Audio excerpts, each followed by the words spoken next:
नमो मातृभूमी जिथे जन्मलो मी, नमो आर्यभूमी जिथे वाढलो मी, नमो धर्मभूमी जिथे घडलो मी, पडो देह माझा सदा ती नमामि. सर्वप्रथम सर्वांना नमस्कार. मी प्रसाद विठ्ठल लाले आज तुमच्या समोर शिवजयंतीबद्दल काही दोन शब्द व्यक्त करणार आहे. ते तुम्ही शांतपणे ऐकून घ्यावे ही माझी नम्र विनंती. सह्याद्रीच्या कुशीतून खिरा चमकला, सह्याद्रीच्या कुशीतून खिरा चमकला, भगवाट्या जन्माचा शिवनेरीवर प्रगटला. सह्याद्रीच्या कुशीतून खिरा चमकला, भगवाट्या जन्माचा शिवनेरीवर प्रगटला. हातात घेऊन तलवार शत्रूवर करतो प्रहार, हातात घेऊन तलवार शत्रूवर करतो प्रहार. महाराष्ट्रात असा एक राजा होऊन गेला. मित्रांनो, 350 वर्षापूर्वी आपल्या महाराष्ट्र भूमीला एक कर्तृत्वानं वीरपुत्र मिळाला, ज्याने आपल्या पराक्रमाने, शौर्याने, धाडसाने आणि जिद्दीने होत्याचं नव्हतं आणि नव्हत्याचं होतं करून मुठभर मावळ्यांच्या जोरावर महाराष्ट्र भूमीवर भगवा झेंडा फडकवला. महाराष्ट्र भूमीवर भगवा झेंडा फडकवला. मित्रांनो, त्या काळात परकीय सत्यांनी महाराष्ट्र भूमीत धुमाकूळ मचवला होता. मुघलांच्या कैदेत आपले लाखो मराठी होते आणि स्त्रियांची अब्रू लुटली जात होती व त्यांच्या कुंकवांच्या दानाला मारले जात होते. शेतकऱ्यांचा तर कोणी काही वरच नव्हता.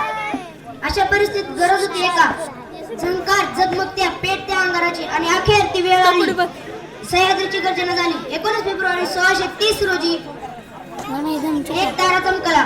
जिजाऊच्या पोटी सिंह जन्माला आला. मानाचा मुजरा करतो त्या शूर शिवबाला. जिजाऊच्या पोटी एक सिंह जन्माला आला. मानाचा मुजरा करतो त्या शूर शिवबाला घडवले तिने त्या शूर शिवबाला. मराठी भूमीत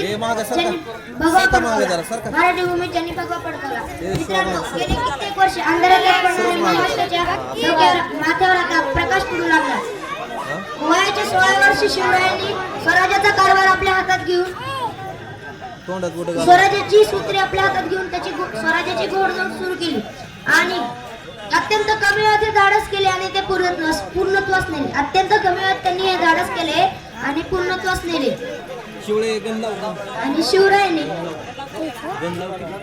स्वतः पुणे, मावळ यासारख्या ठिकाणी जाऊन सर्वसामान्य लोकांच्या समस्या जाणून घेऊन त्यांच्या मनामध्ये स्वराज्याबद्दल आस्था निर्माण केली.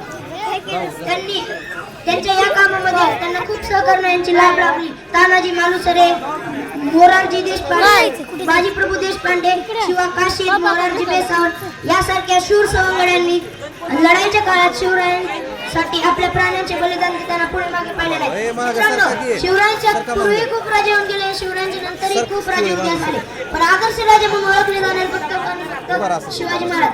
याचे कारण म्हणजे त्यांच्या शिवराज्याबद्दलची निष्ठा, आस्था, प्रेम, आपुलकी आणि निष्कलंक चारित्र्य. शेतकऱ्यांच्या भाजीच्या देठाला हात लागता कामा नये असं म्हणून शेतकऱ्यांवर जीवापाड प्रेम करणारे आणि पण स्त्रीला आई मानणारे शिवाजी महाराज हे फक्त एक प्रजादक्ष राजा होते. शिवाजी महाराज आपल्या रयतेशी प्रेमाने, मायेने, आपुलकीने बोलत आणि ऊन वारा पाऊस आणि घरदार विसरून त्यांच्यासोबत दिवस रात्र, त्यांच्या मावळ्यांसोबत दिवस रात्र एक करून स्वराज्यासाठी झटत. जगणारे ते मावळे होते, जगणारा तो महाराष्ट्र होता. जगणारे ते मावळे होते, जगणारा तो महाराष्ट्र होता.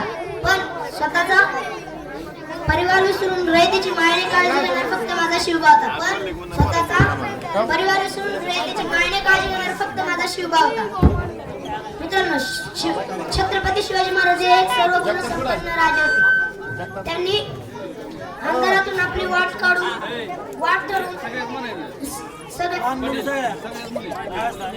आणि आपली वाट काढून ठरवून आणि त्यांनी कितीही संकटे आली तरी डगमगून न जाता यावर शिदापणे मात केली आणि बलाढ्य शत्रू आपल्या सहकर्त्यांच्या साथीने बलाढ्य शत्रूशी लढा देऊन एका वीर पुत्राने गुलामी न करत स्वराज्य निर्माण केले.